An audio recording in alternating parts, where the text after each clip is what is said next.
आज अपन बात करेंगे बीकॉम फाइनल ईयर के वित्तीय प्रबंध की। सर्वप्रथम यह जानना आवश्यक है कि वित्तीय प्रबंध होता क्या है। वित्तीय प्रबंध उपक्रम के वित्त व वित्तीय क्रियाओं के सफल तथा कुशल प्रबंध के लिए जिम्मेदार होता है। यह फर्म के वित्त तथा वित्त से संबंधित पहलुओं पर निर्णय करने, नीति निर्धारण करने से संबंधित क्रियाओं का समूह होता है।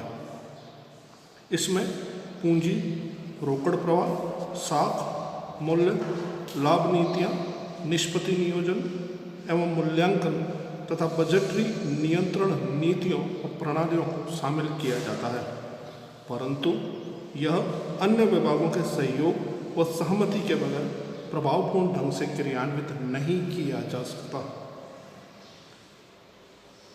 वित्तीय प्रबंध के संदर्भ में JL मेसी का कहना है कि संचालकों के लिए आवश्यक है कि वित्त को प्राप्त करने तथा उसका प्रभावशाली ढंग से उपयोग करने के लिए वित्तीय प्रबंध उत्तरदायी होता है, जबकि सोलोमन कहते हैं कि वित्तीय प्रबंध से तात्पर्य एक ऐसे महत्वपूर्ण स्रोत अर्थात पूंजी कोष के कुशलतम उपयोग से होता है।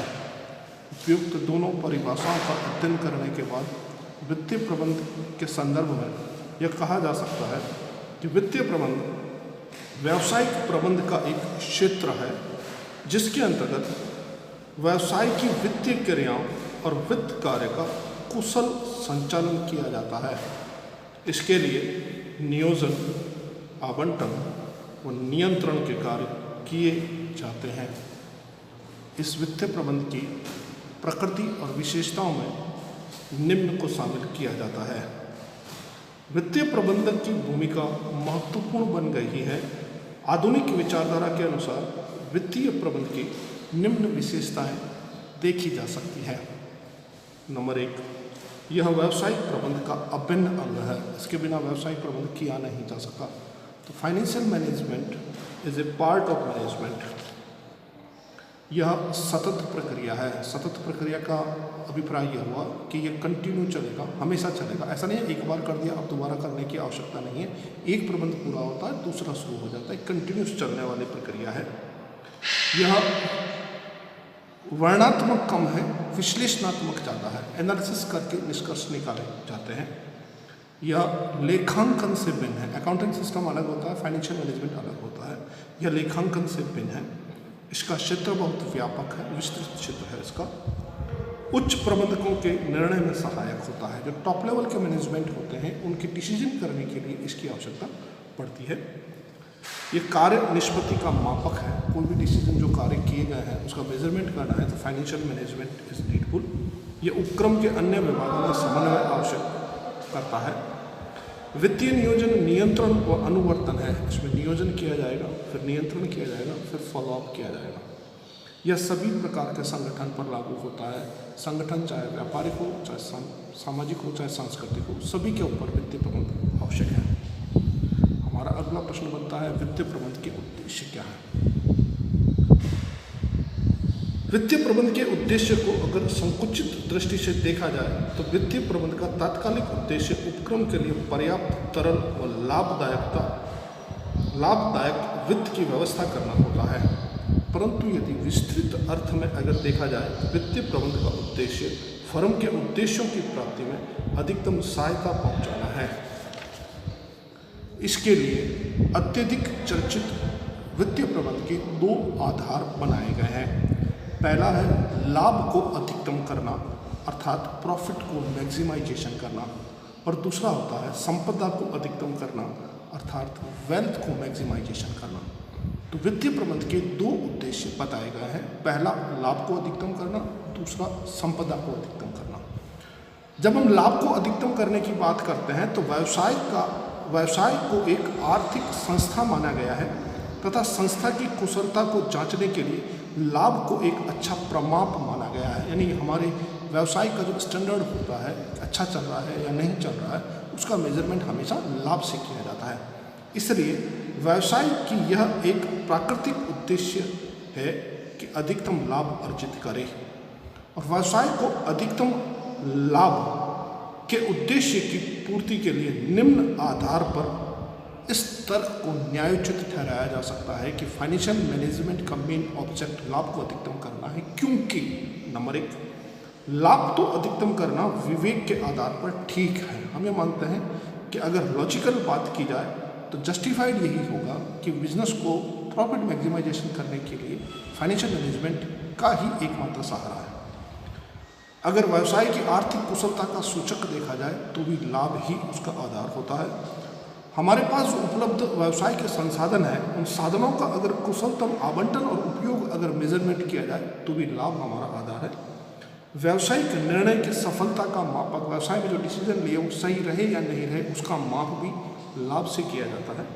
हमें बिजनेसमैन को और काम करने वाले संस्था से जुड़े हुए सभी व्यक्तियों को लाभ से ही प्रेरणा मिलती है। लाभ अधिकतम मिलेगा, फाइनेंशियल मोटिवेशन अच्छा होगा तो प्रेरणा भी उसी से मिलेगी। सामाजिक लाभ को भी अधिकतम करना होगा। हम वित्तीय लाभ के साथ साथ सामाजिक लाभ भी देखते हैं, जैसे शिक्षा है, चिकित्सा है, श्रम कल्याण है, आवास है, मनोरंजन है, इन पर भी खर्च करेंगे जिससे सामाजिक लाभ होगा। लाभ को अधिकतम करने के कुछ दोष भी हैं, कुछ कमियां भी हैं। कमियां यह है कि लाभ को अधिकतम करना अस्पष्ट धारणा है, इसका आज तक कोई स्पष्ट धारणा नहीं बनी है। मुद्रा के समय मूल्य की उपेक्षा की गई है। मुद्रा का जो खुद का वैल्यूएशन होता है उसकी यहाँ उपेक्षा की गई है। भावी क्रियाओं से लाभ के उत्कृष्ट तत्व की उपेक्षा की जाती है तथा व्यवसाय के सामाजिक दायित्व की उपेक्षा की गई है। व्यवसाय की खुद की कुछ सोशल रिस्पॉन्सिबिलिटी होती है। जब लाभ को हम अधिकतम करना हमारा उद्देश्य बना लेते हैं तो समाज के प्रति हमारा दायित्व गौण हो जाता है। दूसरी बात करें, दूसरा उद्देश्य संपदा को अधिकतम करना। लाभ को अधिकतम करने के स्थान पर फर्म की संपदा के मूल्य को अधिकतम करना व्यवसाय का मूल उद्देश्य माना जाता है।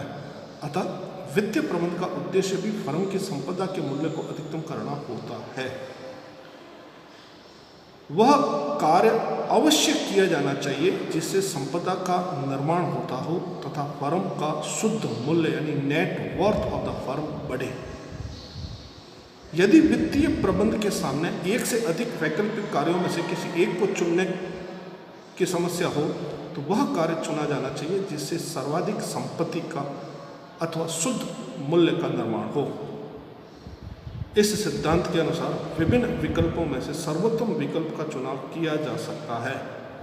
जो कंपनियां साधारण अंश निर्गमित करती है तथा जिनके अंशों का मूल्य बाजार में उद्धृत किया जाता है, उनमें अंशों के बाजार मूल्य के आधार पर यह देखा जाता है कि कंपनी की संपत्ति का मूल्य बढ़ रहा है अथवा नहीं।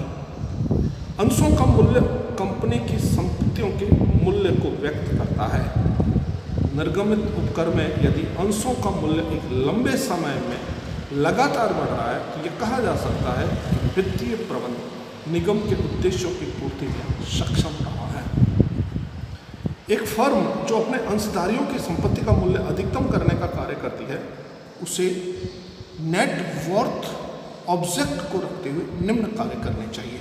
नंबर 1, ऊंचे स्तर की जोखिम से बचना चाहिए, यानी avoid high level of risk. Risk को मिनिमम किया जाए, लागत में कमी की जाए, लाभांश का भुगतान समय पर किया जाए, विकास अथवा वृद्धि की प्राप्ति की जाए, अंशों के बाजार मूल्य को बनाए रखा जाए।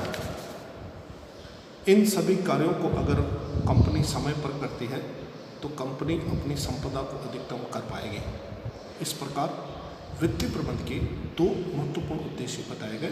पहला, लाभ को अधिकतम करना, दूसरा संपदा को अधिकतम करना। आज के लेसन में हम इतना ही पढ़ेंगे। धन्यवाद।